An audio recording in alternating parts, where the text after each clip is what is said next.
Bonjour, c'est Émilie de Café Cosette. Alors aujourd'hui, je suis avec Pierre Gaillot, réflexologue.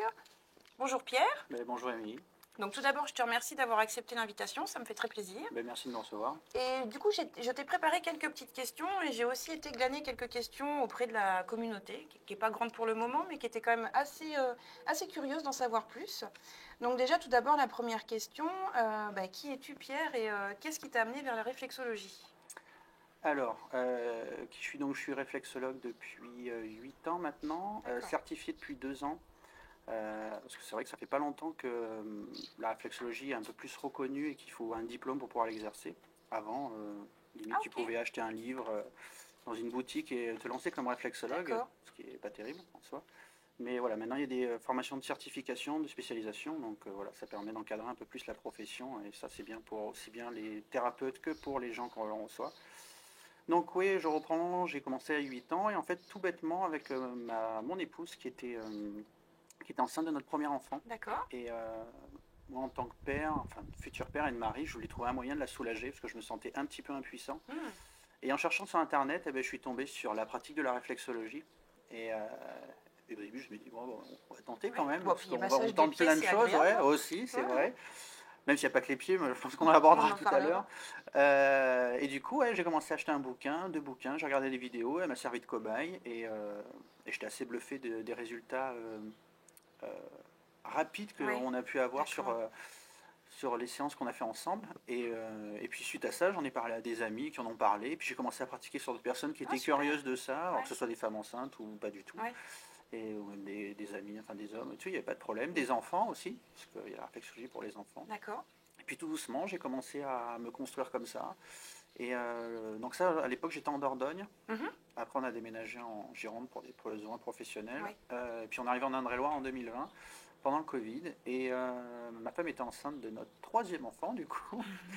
Et du coup, là, j'ai trouvé que juste à côté de chez moi, il y avait une personne qui faisait des formations de réflexologie, certification, et même je pouvais apprendre de nouvelles techniques de réflexologie sur d'autres parties du corps. Et je me suis lancé, c'était le destin. Ah ouais, bah oui, carrément. Le rapprochement. Ouais, et derrière, j'ai fait une formation aussi spécialisée pour les enfants. D'accord. Parce que comme j'ai des enfants, c'est un public qui me parlait. Ouais.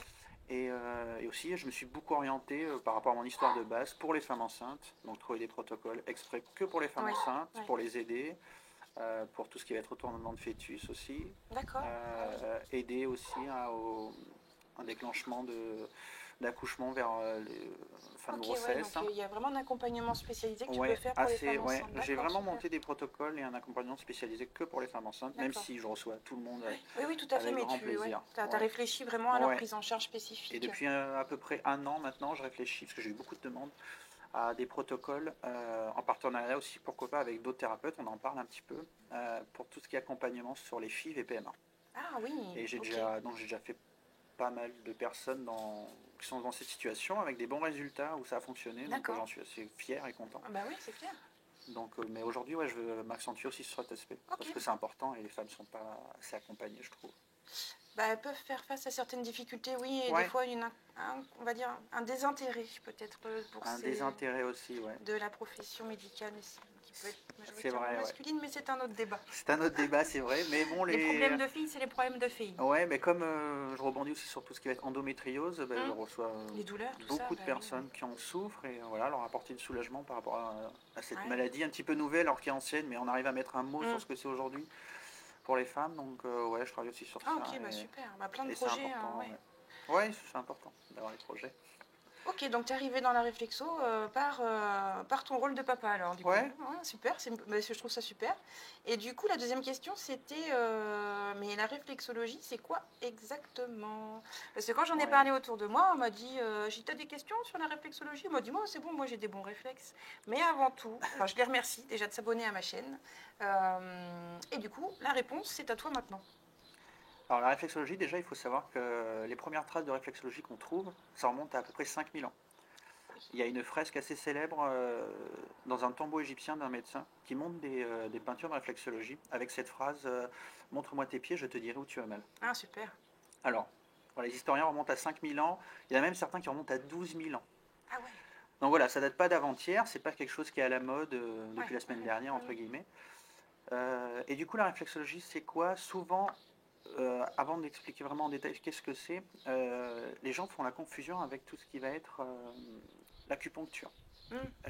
Parce que le fait qu'on appuie sur des points avec des aiguilles ou non, par exemple comme le shiatsu, ils font l'amalgame des deux. Pas du tout. Les acupuncteurs, les gens qui pratiquent du shiatsu, ils travaillent sur les méridiens. Donc c'est des points d'énergie, sur des lignes d'énergie. Alors en réflexologie, on en travaille quelques-uns, mais ce n'est pas notre métier premier. On travaille sur ce qu'on appelle des zones réflexes, d'où le mot réflexologie.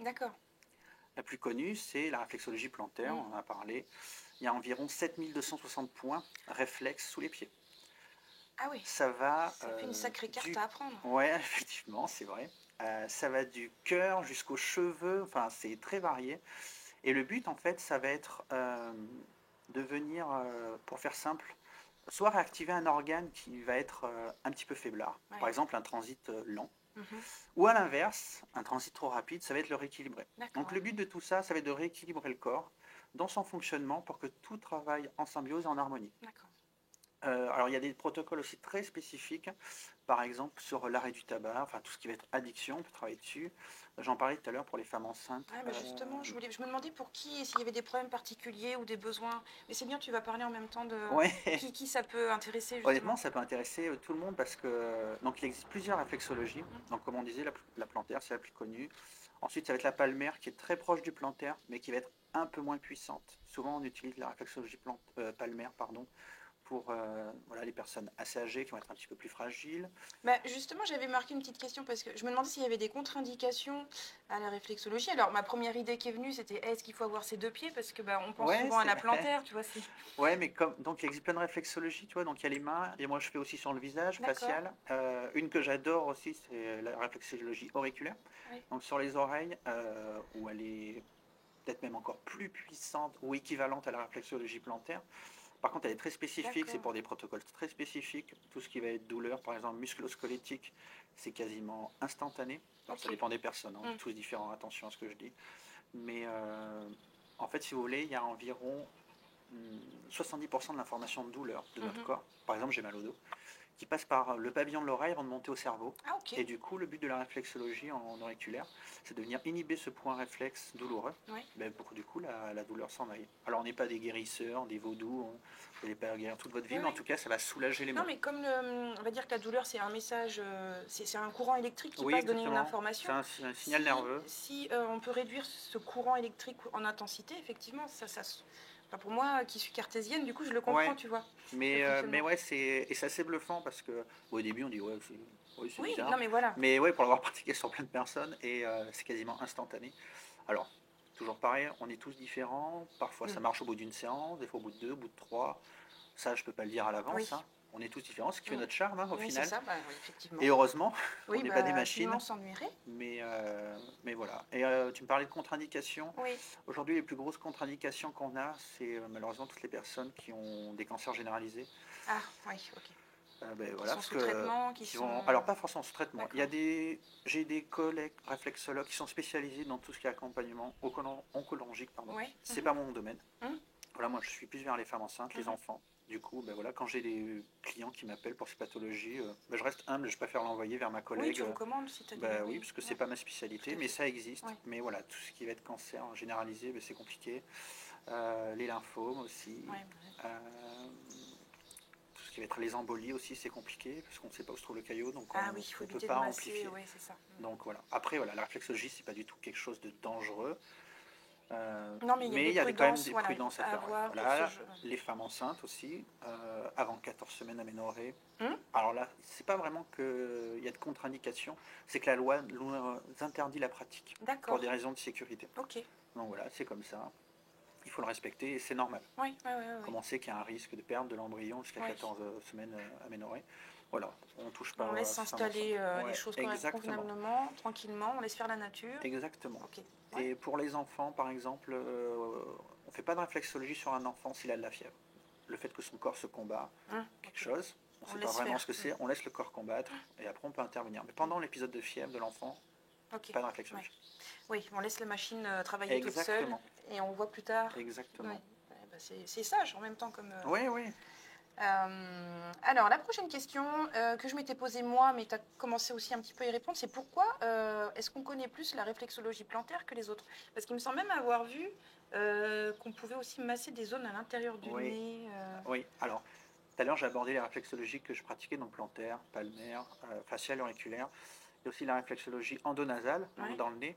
Donc c'est assez compliqué parce qu'avec l'épisode qu'on vient de passer de Covid, les gens ont eu un peu marre. voilà, les gens ils n'ont pas forcément envie qu'on leur mette un goupillon dans le Tu nez, m'étonnes. sachant que il y a très peu de réflexologues qui font la réflexologie endonasale. Il faut savoir que c'est très très très très puissant. Je sais qu'ils l'utilisent en Angleterre, parce qu'ils sont beaucoup portés sur la réflexologie en Angleterre. Ah oui? Ouais, énormément.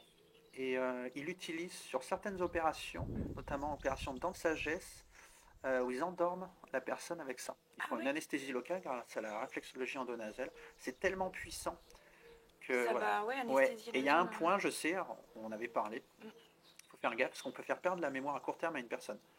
Ah ouais? Donc voilà, on fait pas n'importe quoi. On va pas en parler. Ouais, voilà, donc c'est spécifique. Il y a aussi de la réflexologie dorsale, qui est un petit peu moins puissante.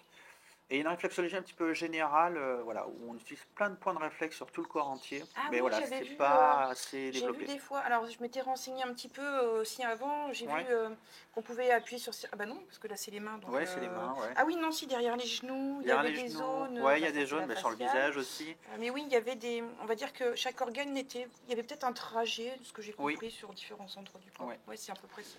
Et en fait, la réflexologie plantaire est la plus connue, parce que déjà c'est la plus répandue. C'est la plus complète aussi, par les 7260 points. Et la plus efficace tout de suite. Ah d'accord, donc c'est pour ça. Et en plus, il y a ce côté agréable, comme vous disiez tout à l'heure, du massage aussi. Et du coup, c'est pour ça qu'elle est le plus utilisée. Et en plus, pour nous, en tant que praticien, c'est très facile enfin, de l'expérience, c'est sûr, et de la pratique. Peut-être en analyse. En analysant, en touchant, on arrive à voir qu'est-ce qui est en tension, qu'est-ce qui ne l'est pas, qu'est-ce qui a besoin d'être apaisé. C'est plus révélateur peut-être. Ouais, c'est assez révélateur. Les oreilles aussi, c'est révélateur, un peu plus de pratique.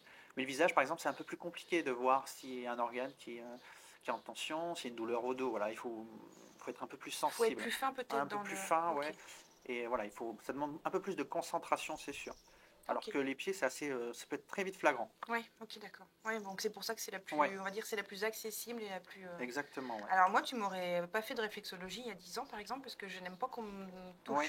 Souvent, c'est des gens qui manquent de confiance en eux. Non, sans blague, ça s'est guéri avec les années, mais. Mais souvent, ça c'est des signes. Les gens qui n'aiment pas qu'on leur touche les pieds, souvent c'est des. Alors, pas de stéréotype. Oui, mais parce que c'est on va dire la petite bulle. Ce côté intime. Voilà. Mais c'est fou parce que du coup, il y a des gens qui veulent pas qu'on leur touche les pieds, mais doucement, on arrive à y aller. Mais par exemple, ça leur gêne pas qu'on leur fasse de la réflexologie sur le visage.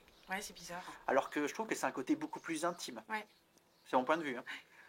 Mais ouais, j'ai toujours trouvé ça marrant que la réflexologie sur le visage, ça passe. Par contre, sur les pieds, non, on n'y touche surtout pas. C'est des gens chatouilleux, c'est pour ça.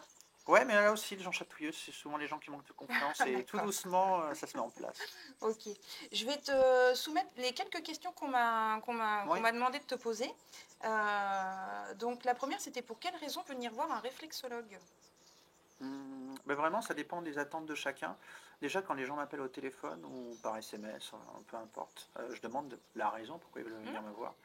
Et voilà, si je vois que ça ne rentre pas dans les cordes de la réflexologie, je préfère envoyer vers un confrère où je trouve la pratique sera peut-être plus adaptée à la demande. Plus à son besoin, ouais.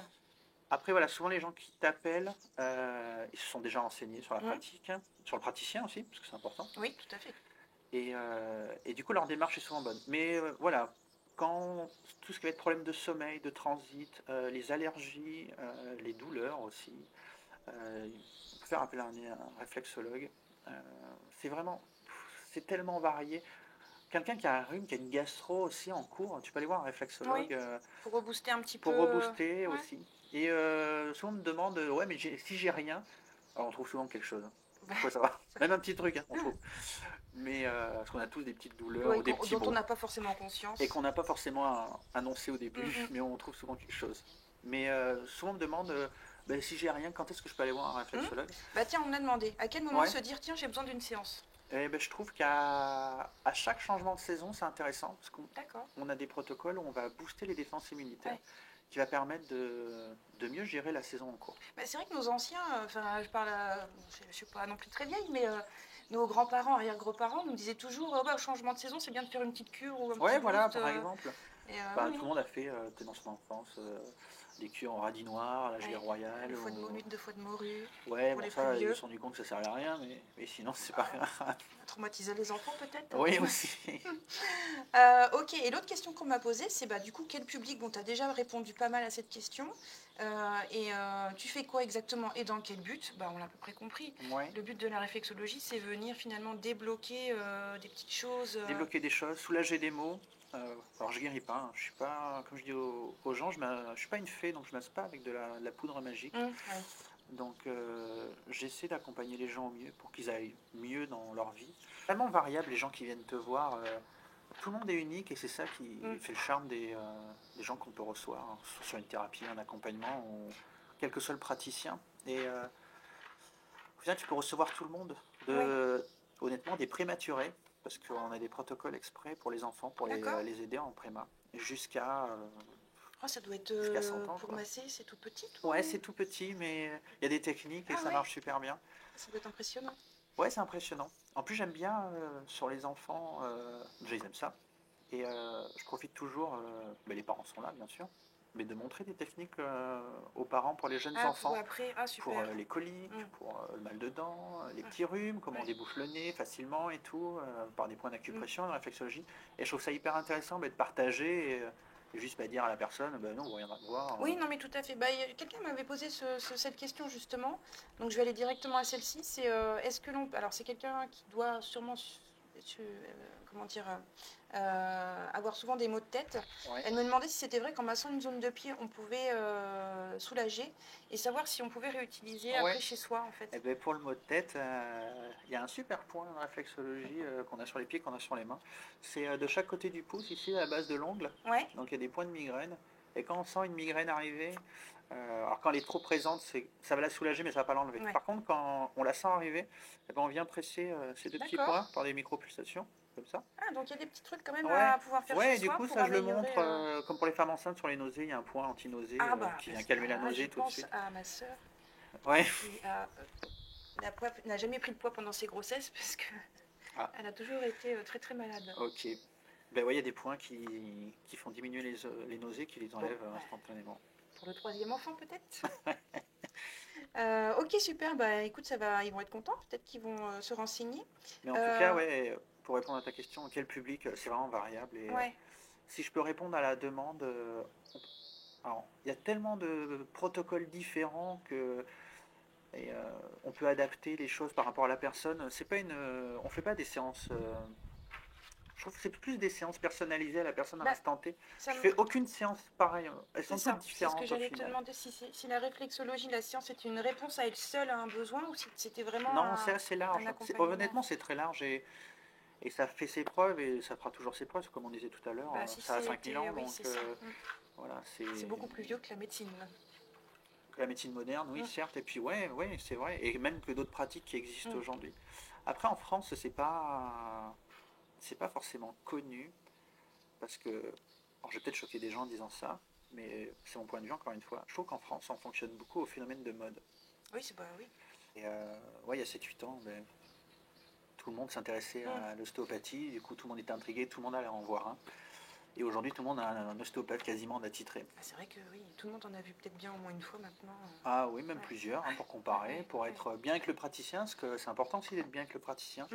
On peut aimer la pratique, mais pas le praticien. Et on fait attention à être sensible à ça. Oui. Mais voilà, en tout cas, la réflexologie, il n'y a pas encore cet effet de mode en France. Aujourd'hui, je trouve que les gens sont plus centrés sur l'hypnose, que ça les intrigue. Ah, d'accord. La microkiné aussi, ça commence. Les gens commencent à aller voir des microkinés, parce qu'il y a ce phénomène intrigant que juste en effleurant des parties du corps, certains microkinés, même quasiment tous, arrivent à sortir des dates ultra précises d'événements qui sont passés. Et ça, c'est assez bluffant. Mais voilà, donc ça, il y a ce phénomène intriguant, donc les gens y vont. Après voilà, on est dans une conjoncture compliquée, sortie crise Covid, guerre en Ukraine, crise économique, etc. Donc voilà, les gens n'ont pas forcément l'argent à mettre dedans, même si ça commence un petit peu. Voilà, les gens y vont de plus en plus, qu'ils y croient et qu'ils ont envie d'essayer d'autres choses que la médecine moderne. Surtout, moi, ce que je vois, c'est qu'il y a des gens qui sont passés par des parcours longs auprès de la médecine moderne sans forcément y trouver des bénéfices. Alors que peut-être voilà, une séance de réflexologie va apporter finalement plus de bien-être qu'une heure. Ça dépend, c'est vraiment aussi dans quelle démarche les gens viennent te voir. Oui, c'est sûr. effectivement. Mais voilà, les gens qui viennent parce qu'ils disent ouais, j'ai tout essayé, rien qui marche, donc vous êtes mon dernier espoir, entre guillemets. Tu sais que ces gens, ça va être compliqué parce que déjà, ils viennent avec un a priori négatif. Donc, c'est un peu plus compliqué, c'est sûr. Oui, ouais, après, je vois ça aussi comme le fait que, comme tu dis, c'est un effet de mode. Avant, ils se seraient peut-être même pas permis de venir te voir parce que pour eux, la réflexologie, c'était pas de la médecine, entre guillemets, Oui, donc ça ne pouvait pas totalement. aider à aller mieux.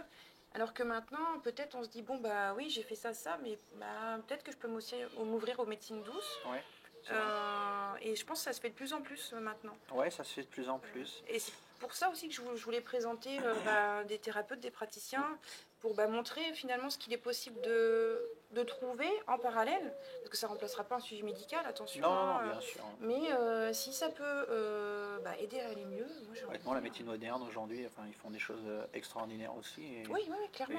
Il faut si être fier de l'avancée tout à fait. qu'il y a eu. Si notre espérance de vie a augmenté, c'est oui, bien grâce à la médecine aussi. Puis quand on voit certaines opérations qu'ils font et tout, c'est quand même incroyable. Oui. Mais il y a des choses que la médecine bloque encore à soulager et pourquoi pas. Il faut que les esprits s'ouvrent. C'est ça. Voilà, et en France, on est un peu compliqué sur ça. Mais ça prendra du temps, mais on y arrivera. On n'est pas les plus rapides. Mais tu vois, sur le fait de venir voir un thérapeute aussi, pour certaines personnes, ça peut être compliqué parce que il y a ce phénomène de payer. Voilà, souvent une séance, c'est quelque chose, ça peut être onéreux suivant les pratiques. Et le fait qu'on est en France, et tant mieux qu'on l'ait, ça c'est sûr, c'est fantastique. Un système de remboursement, de mutuelle assez important, et c'est génial, on a cette chance dans ce pays d'avoir ça. Mais au final, personne ne sait, moi le premier, combien ça coûte une prise de sang, combien ça coûte un petit collier, mon petit flacon de collier. Ah oui 15 €. Ouais. Non mais il faut savoir, il y a des traitements aujourd'hui en pharmacie, certains médicaments, ça peut valoir jusqu'à 11 000 €. Quoi. Mais les gens ils ne savent pas, c'est juste une boîte posée sur un comptoir, mais la boîte elle vaut 11 000 €. Et ça vous le savez pas, et heureusement, mais voilà, une radio, personne ne sait combien ça coûte réellement. Et du coup les gens sont assez exigeants, et c'est normal aussi, je l'entends, quand ils viennent voir un thérapeute comme ça, parce que le fait de payer 50, 70, 80 € ou moins, garantie, ils veulent que, ça y est, j'ai payé, ça va marcher tout de suite. Non, comme je dis tout à l'heure, je ne suis pas magicien, donc j'essaie d'accompagner les gens au mieux, c'est sûr. Et justement, à ton avis, il y a quelqu'un qui m'a demandé combien de séances pour avoir un bénéfice, faut-il y aller plusieurs fois? En fait, tu viens de répondre, c'est que ça dépend. C'est variable. Il y a des gens, au bout d'une séance, il y a eu des résultats assez immédiats, et il y a des gens, il leur faut en moyenne, je trouve 2-3 séances à peu près, pour que les choses soient bien ancrées. Souvent, la première séance, on va commencer à dépoussiérer le problème. Oui, c'est ça. Et la deuxième, on va vraiment taper dedans, entre guillemets, si je peux employer ce terme. Et la troisième, on va finaliser pour stabiliser. Mais j'ai des gens qui n'en ont pas forcément besoin, parce que ça va, point de vue santé. Mais c'est leur plaisir du mois et ils viennent te voir une fois par mois. Oui, c'est ça. Non, mais ça peut être... Alors justement, je voulais te poser une question, c'est parce que l'ostéopathie, par exemple, t'en parlais, on dit souvent, il faudra revenir... quand on va une fois chez un ostéo, il nous dit souvent, il faudra revenir dans 6 mois ou 1 an, parce que c'est possible qu'il faille retravailler. Est-ce que toi aussi, c'est l'idéal de pouvoir revenir travailler les points? Souvent, on essaie de faire un point au bout d'une semaine, 15 jours. D'accord. J'essaie de faire un point avec les gens que je reçois, et pour voir s'il y a besoin d'ailleurs d'une autre séance ou pas. D'accord, oui, ok. Oui. Donc après, voilà, c'est aussi au choix de la personne. Non, puis c'est en fonction des bénéfices qu'elle a ressentis, je pense, ok. Et toi, je trouve mon plus beau résultat que je garderai toute ma vie, une fois, j'ai quelqu'un qui est venu me voir pour des migraines chroniques assez importantes. Donc, ça faisait 15 ans qu'elle avait des migraines chroniques. Mais comme elle disait, elles sont tapées les murs. Ça peut être très handicapant. Et donc elle a essayé plein de choses, aussi bien en thérapie qu'en médecine moderne. Enfin, voilà, il n'y avait pas grand-chose qui l'a soulagée ou la calmée. Et en fait, en auriculothérapie, il y a quelque chose qu'on appelle les cicatrices toxiques. Et au final, c'est suite à des opérations, des blessures, quand on a eu une liaison assez importante, ça vient couper une ligne d'énergie, et bien derrière, ça peut provoquer des maux. Alors, très différents suivant les personnes. Et en fait, on s'était rendu compte qu'elle avait une chute de cheval quand elle était enfant, je crois. Et ça lui avait brisé un coude, mais vraiment brisé. Et en regardant, effectivement, sur son oreille, la zone du coude était bien marquée. D'accord. Et du coup, on a traité la cicatrice toxique qui était en lien. Et depuis, plus jamais eu une migraine. Oh, super. Ah oui, effectivement, non mais comme quoi, des fois... Donc il y a des choses... alors voilà, c'est comme ça s'explique pas. Mais la raison de ces migraines, c'était une blessure au niveau du coude suite à une chute de cheval. Et voilà, derrière, ça s'est arrêté. Ouais. Ah oui, non mais... Donc ça, c'est chouette. Mais quand tu prends la micro-kiné qui va te dater, c'est que ça doit bien laisser des empreintes quelque part. Ah oui, bien sûr. Effectivement. Oui, non mais c'est beau.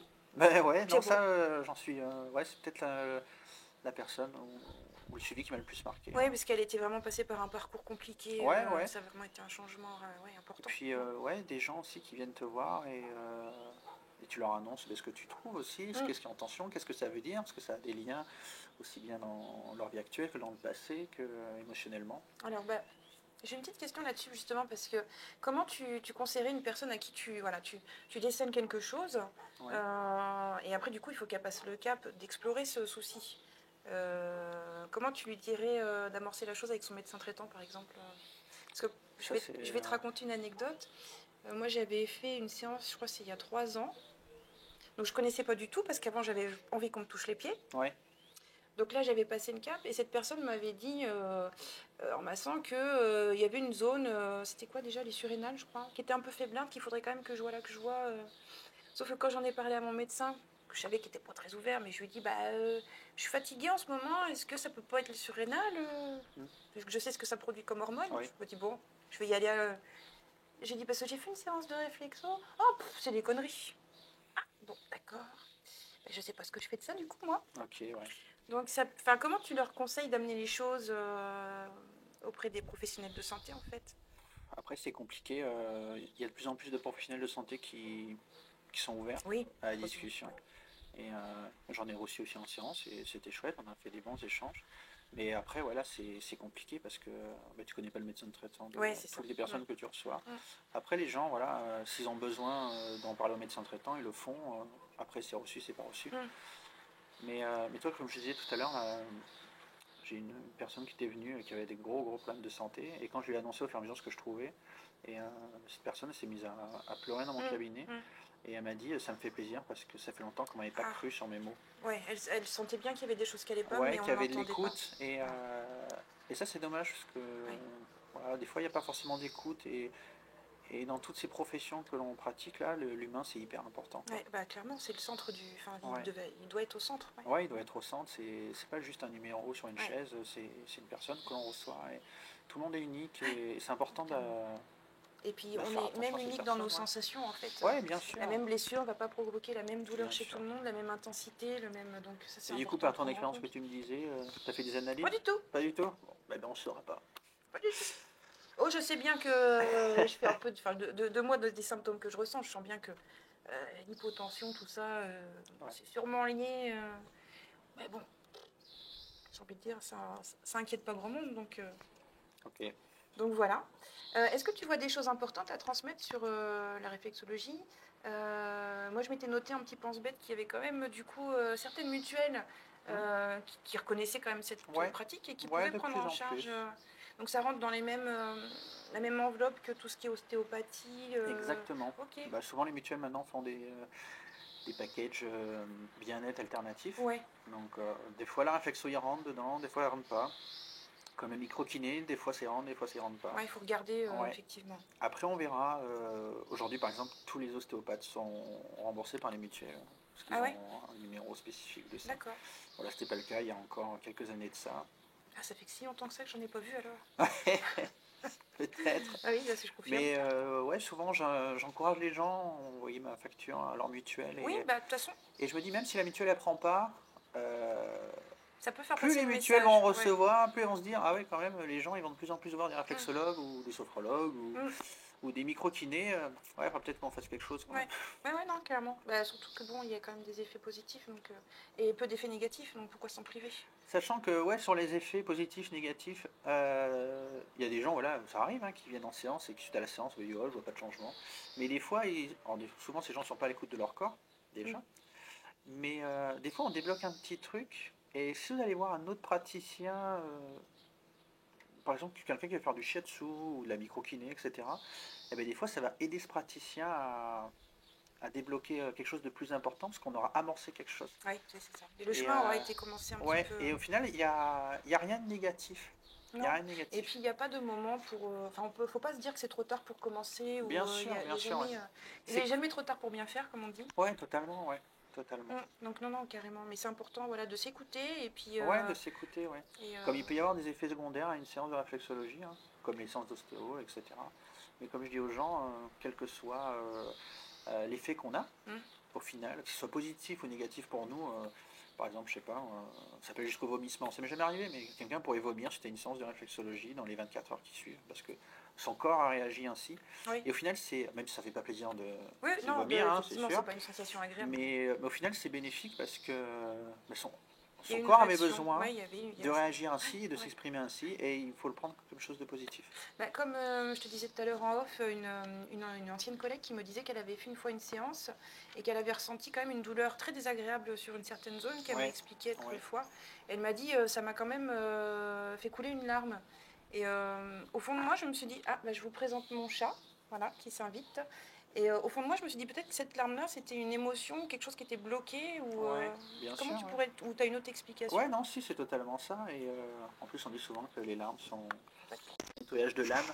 D'accord. Donc, puis suivant la zone chaque organe est relié à une émotion. Ah, ok. Faut le savoir. Ça fait parallèle à la médecine chinoise. Ah, oui. Et du coup, donc ça peut être c'est pas étonnant. Des accumulations. Ouais, bien sûr, ça peut être des accumulations de plein de choses. Donc c'était pas négatif le fait d'avoir... Non, pas du tout.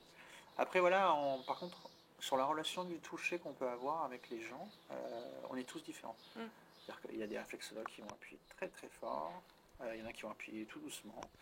Voilà. C'est pas parce qu'on appuie fort qu'on est efficace. Souvent, c'est ce qu'on fait ce raccourci.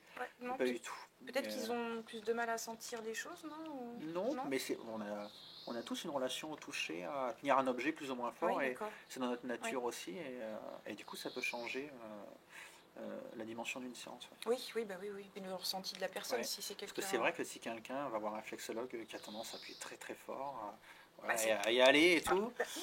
Je peux entendre que si on y va avec un a priori déjà... je vais le garder avec moi, mon chat. J'entends que si on est un a priori, qu'on va voir quelqu'un qui appuie très fort, on n'aura peut-être pas forcément envie d'y retourner. Oui, non, c'est sûr. Et sur ta pratique personnelle, est-ce que tu as une touche personnelle? Est-ce que tu te sens... Alors, tu m'as parlé de ton on va dire de ta spécificité que tu as travaillé sur la femme enceinte et l'accompagnement de la femme enceinte. Est-ce que tu aurais une autre petite touche personnelle, une approche ou... Non, tu es juste toi? Ouais, je suis juste moi. J'ai pas envie de m'inventer qui je suis. Oui. Et après, par exemple, dans mon cabinet,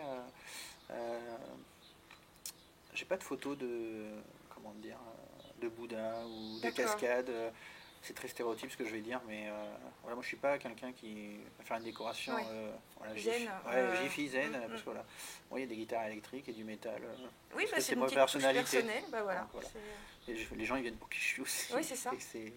Non, mais c'est ce qu'il faut en fait, parce que du coup, comme on le disait, c'est l'approche du thérapeute. Ouais, bien sûr. Il faut le feeling, il faut. Bien sûr. Il faut être, comment on dit, au même accord, quoi. Ouais, totalement, Et du coup, quels sont tes projets actuels? Est-ce que tu peux nous en dire plus un petit peu sur ce qui se prépare pas loin d'ici? Mon gros projet actuel, je suis en train de monter un gîte bien-être chez moi, donc en partenariat avec Gîtes de France. Donc ce sera un gîte pour recevoir des couples ou couples avec enfants. Et donc déjà pour qu'ils découvrent notre région, c'est le but des gîtes. Mais aussi, donc il y aura un spa et il y a toute une partie accompagnement, réflexologie en plus qui va être proposée. Et en fait, c'est tout bêtement un ami que j'ai en Gironde qui me dit en fait tu devrais proposer parce que ce serait trop chouette parce que lui il habite loin. Oui, il veut bien venir, mais s'il y a le spa, mais voilà. Et du coup, cette idée a mûri dans nos têtes et on dit pourquoi pas quoi. Non, carrément, de pouvoir... oui, effectivement, il y a bien tout ce qui est centre de spa où ils proposent des massages, mais ça fait vraiment très... Après, attention, parce que souvent les gens font un raccourci aussi. La réflexologie, c'est pas un massage. Ah non, clairement, mais ce que je veux dire, c'est dans ce côté bien-être. Oui, bien sûr. Ça fait quand même... très usine, tous ces centres où t'as trucs à la carte. La réflexologie que tu fais dans des spas, j'ai rien contre ces personnes, mais à la base c'est des masseurs, des masseuses. Et j'ai fait 1 an de formation pour être certifié réflexologue. Là c'est une formation d'1 journée. Oui, c'est sûr. Je pense que tout à chacun il y a peut-être une petite différence. Forcément. Ce ne sera pas la même approche ni... Mais ça, ouais. Puis je continue aussi, je fais des formations en initiation à la réflexologie, du coup, sur D'accord. 2 journées. Ah, sur 2 jours? Ouais, donc pour pas être réflexe. C'est une- pas pour être réflexologue, parce que j'ai déjà eu des gens qui m'ont dit je vais ouvrir mon cabinet. Non, c'est pas le cas. Mais voilà, pour des aides-soignants, des infirmières, des choses comme ça, pour faire de l'accompagnement. Ouais. Donc je fais ça avec ITS 37. D'accord, ok. J'avais fait, ouais, c'était à l'école du CHU. On avait fait une demi-journée, enfin on avait eu 3 heures quoi. Ok, ah bah super. Donc voilà. Et du coup, tu as des questions qui viennent après ces initiations, des gens qui se disent waouh, en fait, c'est super ce truc. Ouais, il y a des gens qui. Bon, déjà, quand ils viennent en formation, ils savent un peu quoi on va parler, hein, c'est sûr. Ils sont pas venus parce qu'il y avait de la lumière, tu vois. Mais donc c'était souvent, un TD obligatoire. Ouais, exactement. Mais souvent, c'est comment ils vont l'adapter au public qu'ils ont dans leur structure. Oui, d'accord. Donc voilà. Donc c'est pour ça que j'ai créé 2 protocoles, un plantaire, un palmaire, pour pouvoir toucher un maximum de super, personnes. ouais. Assez large, assez à la fois complet et neutre, sans trop rentrer dans les détails de chaque zone. Donc voilà, de manière à soulager des petits mots et apporter du bien-être aux personnes qui vont être manipulées par ces personnes. Voilà. C'est l'idée, apporter du bien-être, ça c'est mon credo. Ouais, c'est important, ouais. Et du coup, je crois que j'ai fait... Alors je vérifie mes petites questions quand même, je voudrais oublier personne. Alors oui, on m'a demandé si, en plus de la... Admettons, quelqu'un vient te voir pour des séances, est-ce qu'il y aurait des pratiques complémentaires qui pourraient, on va dire, potentialiser les effets ou... Ça dépend, je trouve, de pourquoi la personne est venue, on en parlait tout à l'heure. Après, je trouve que ça fait un bon combo, la réflexologie, avec le shiatsu. D'accord. Je trouve que c'est hyper intéressant, parce que, comme je disais tout à l'heure en début de vidéo, moi je travaille sur les zones réflexes. Et shiatsu va travailler sur tout ce qui est ligne d'énergie, les points d'acupuncture, d'acupression. Et du coup, je trouve que c'est... Ah oui, ça fait une globalité. Ouais, je trouve qu'on globalise quelque chose d'assez important. Et voilà, ça fait quelque chose de très complet. D'accord, très bien. Donc le shiatsu. Ouais, je trouve que ça va très bien ensemble. Okay. Aussi, j'avais fait des essais avec une amie qui fait de l'hypnose. Et on avait combiné sur quelques personnes volontaires. On voulait monter un projet pour faire de la réflexologie en même temps qu'une séance d'hypnose. D'accord. Et les quelques personnes qu'on a vues, c'était assez impressionnant quand même, les effets. Voilà, il faut être préparé quand même. Mais on a trouvé cette approche hyper intéressante. Donc on y a réfléchi aussi. On ne l'a pas vraiment mis en place encore. Ouais, c'est-à-dire que sur ce protocole-là, vous alliez, on va dire, travailler les zones réflexes en enlevant la barrière de l'ego, quoi. Enfin, pour que le travail... Et voilà, sur des personnes qui ont du mal à lâcher prise, ou des choses comme ça. Effectivement, oui, je me dis que ça peut être super efficace. Oui, ça a été efficace. Sur les quelques personnes qu'on a vues qui étaient venues pour ça, ça a été assez impressionnant d'ailleurs. Oui, parce que si tu enlèves les fausses croyances et les barrières qu'on peut se mettre, effectivement... Oui, puis là, ça a été instantané. Ah oui, d'accord. Donc, mais voilà, on y travaille, on le développe. Ah non, super. On n'a pas envie de lancer ça en étant comme ça, on s'est entraîné 2 fois, c'est parti. Donc voilà. Donc sur des personnes peut-être volontaires qui auraient envie de vraiment avoir un travail efficace, de se dire là on va peut-être lever quelques barrières. Ah, pas mal. Alors maintenant, moi j'ai un service à te demander, du coup, maintenant qu'on a bien échangé sur la réflexologie globale et pas plantaire. Est-ce qu'il y aurait un praticien, je sais pas comment dire, un thérapeute, un praticien, ou on va dire une spécificité sur laquelle tu aimerais en savoir plus? Parce que comme tu le sais, donc du coup j'ai pour idée d'inviter des thérapeutes et praticiens pour qu'ils puissent présenter leur profession, leur façon de travailler.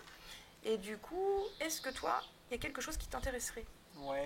Moi, je suis assez intriguée par la kinésiologie. D'accord, ok. J'ai plusieurs personnes qui m'en ont parlé aussi, donc je l'ai mis sur ma liste. Et écoute, du coup, Pierre, je vais prochainement contacter plusieurs kinésiologues pour leur proposer de venir s'asseoir à ta place ou dans un autre endroit pour qu'on puisse vous présenter ce que c'est la kinésiologie, comme je l'ai fait avec toi, la réflexologie. En tout cas, je te remercie encore vraiment beaucoup d'avoir accepté l'invitation. J'espère que vous avez eu plein de réponses aux questions que vous vous posiez et que voilà. Et je vous mettrai bien sûr les coordonnées de Pierre en description de vidéo. Si vous souhaitez avoir plus d'informations, prendre contact avec lui, n'hésitez pas. Il faut oser aller vers votre bien-être. Exactement. Il faut prendre conscience. C'est ça. Merci écouter Pierre. son corps. Et puis merci à toi. je vous dis à bientôt. Ciao, ciao. Merci, au revoir.